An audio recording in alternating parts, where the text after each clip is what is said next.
কোন কাফেরও হলো ওমর শরীফের সম্বন্ধে এই কথা বলে নাই। জামায়াতের নেতা যে কথা। আসন্ন ত্রয়োদশ জাতীয় সংসদ নির্বাচনে অংশ নিলেও জামায়াতে ইসলামী একটি আসনও পাবে না বলে মন্তব্য করেছেন বাংলাদেশ হেফাজতে ইসলামের আমির আল্লামা শাহ মহিবুল্লাহ বাবু নগরী। তিনি বলেন, জামায়াত যদি একা নির্বাচনে দাঁড়ায়, সিট তো দূরের কথা, কচুও পাবে না।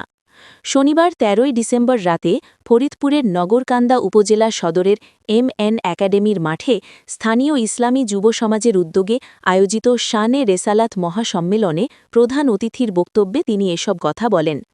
বক্তব্যে আল্লামা বাবুনগরী বলেন, মদিনার ইসলামই প্রকৃত ইসলাম। মদিনার ইসলাম আর মওদুদি ইসলাম এক নয়। জামায়াতের ইসলাম প্রকৃত ইসলাম নয়। এ সময় তিনি ইসলামী ঐক্যবদ্ধ ৮ দলীয় জোটেরও কঠোর সমালোচনা করেন। তার ভাষায় এই ৮ দল মূলত আসন আর ভোটের স্বার্থেই জোটবদ্ধ হয়েছে।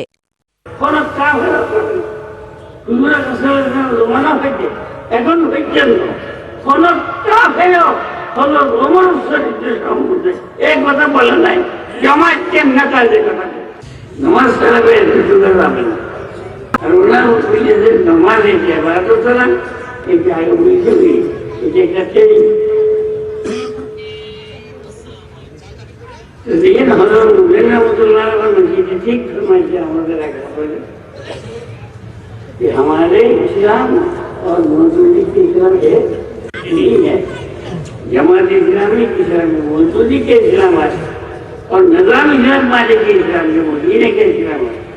এখন সওয়াল হলো যে আমাদের কলগুলো মানা ছাত্র গেলে কেন গেলে এটা তো মজুরির কথা, মজুরি হতো ওনার মেয়ে নাম